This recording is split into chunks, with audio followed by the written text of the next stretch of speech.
Hey guys, Hakeem here, back with some more magic. Today I'm going to be playing some spider spawning because I'm on a goal to hoof somebody. So let's see if we can make that happen today.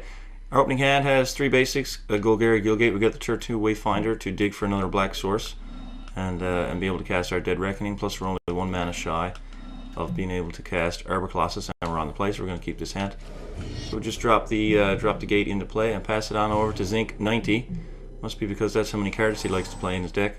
He's got 86, so he's very, very near to that mark. But he starts with Plains into Traveler's Amulet, so that's just a 1 mana artifact. Lets him search up a basic land from his deck if he pays 1 more mana and sacrifices it. But for now, we're just going to play the Wayfinder and go searching for black mana. We picked up a Viscera Dragger, which we can cycle to draw a card. Let's see if we get a black source here.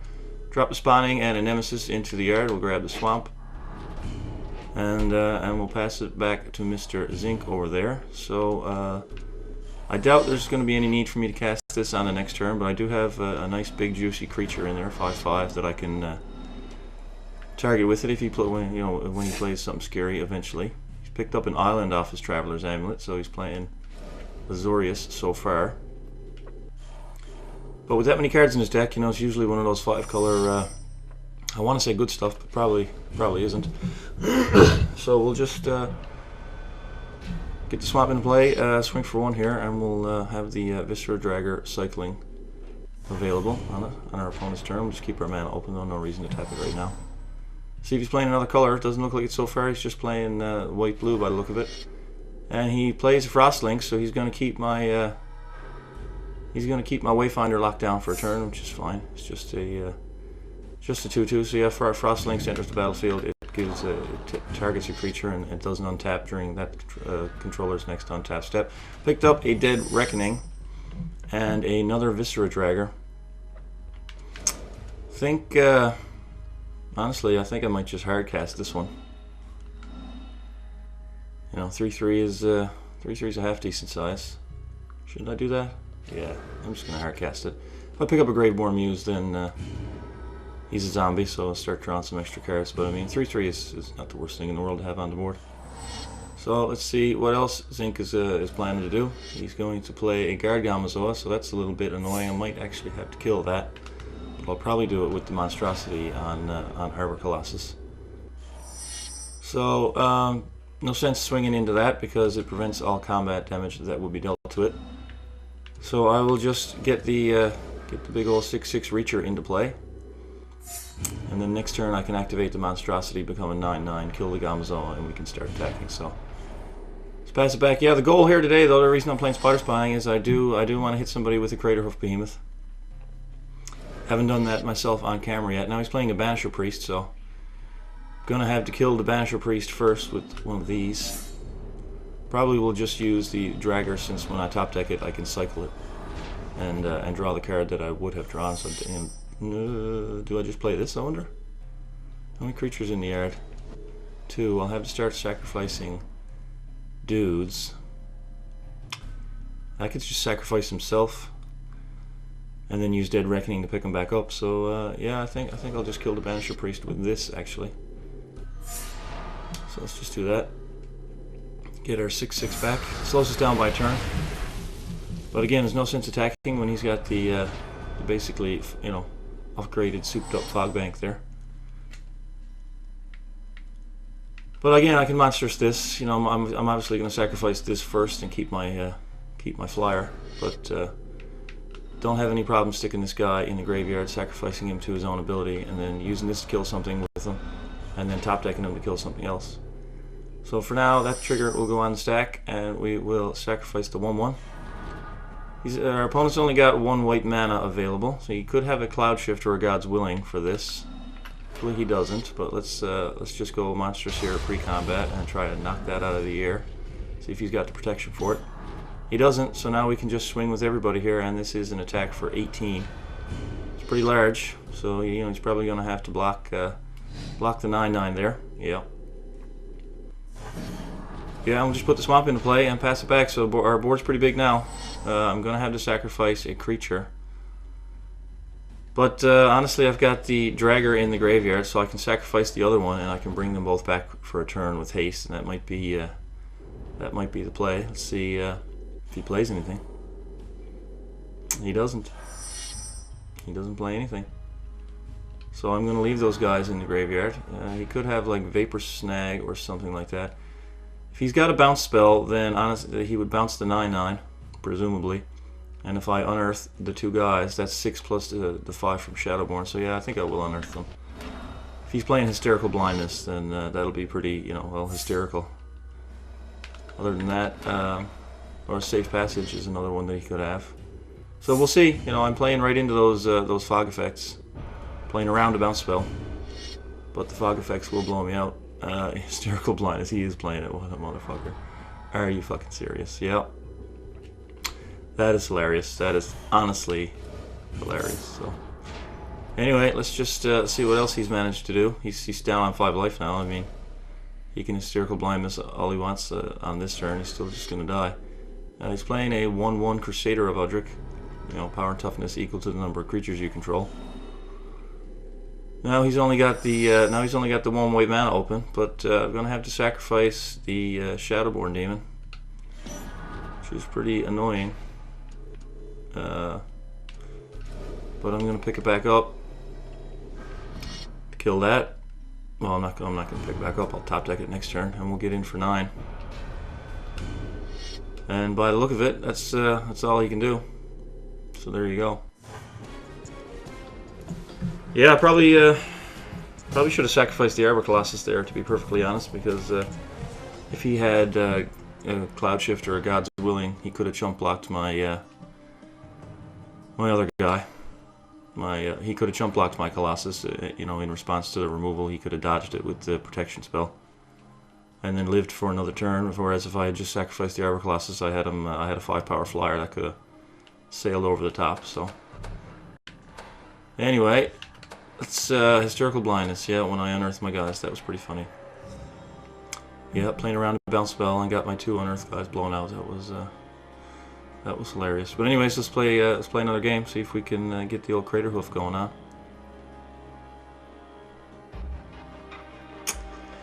Yeah, I'll see if we can get the Crater Hoof. Oh my, I really want to bust that out on camera. Hopefully with a massive spider army where everybody's got 20 or more power. Just complete overkill. Unnecessary, stupid amount of damage is what I'm after. This is it's a pretty bad hand. Got 2 Dead Reckonings, no way to build a graveyard, and a 4-drop. So we're gonna pass this back. This one is not the greatest in the world. I don't have any Visionaries, Draggers, or what's the other guy? Wayfinders. But I do have 3 lands, and I do have the 3 assistants. I'm on the draw though, so I don't have a play until the 3rd turn on the draw, but then I'll probably hopefully be able to follow it up with a cheap Nemesis, and you know, the 2 assistants do feed the Spider Plan. Playing against John Milan 18, playing an 80 card deck, starts Forest and go. Gonna drop the Gilgate into play and just pass it back to him.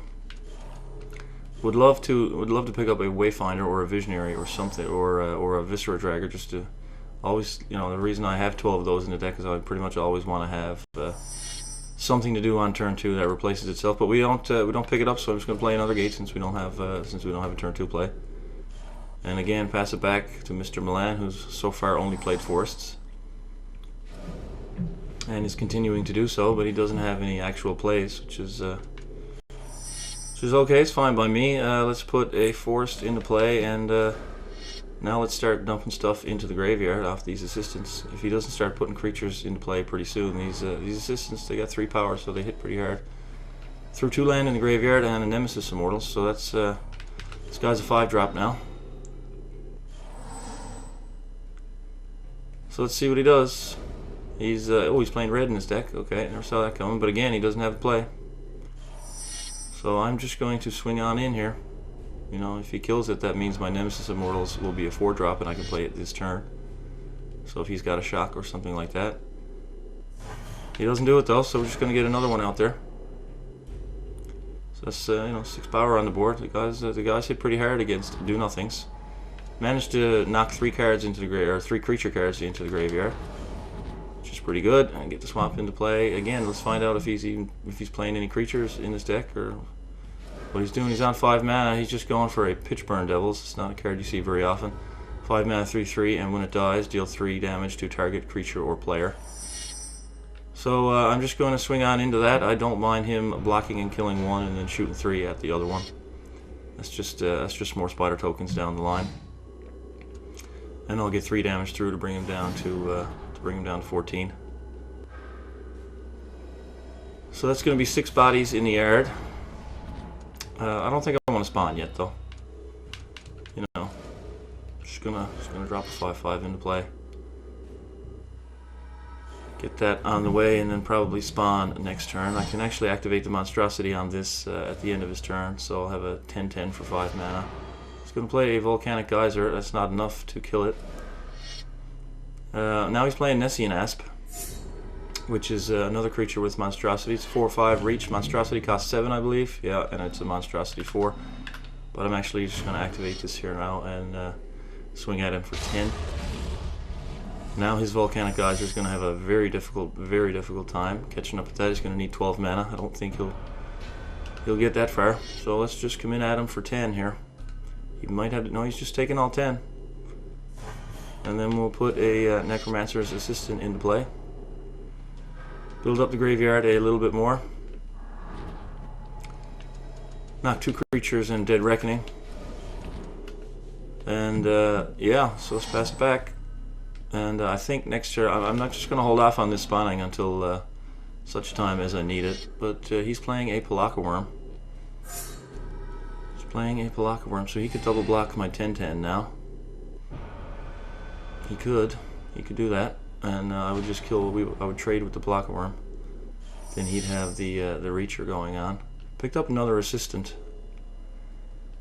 So I'm just going to swing with both of these guys and drop a Palaka Worm of my own. I imagine he'll double block to take out my 10/10. And I'm going to kill his worm rather than his asp. And he gets a card out of it. But I'm just going to play a worm of my own. Gain 7 life and put a trampler into play. If he holds open his mana, though, his Nessian Asp can block that Palaka Worm all day long. It goes monstrous.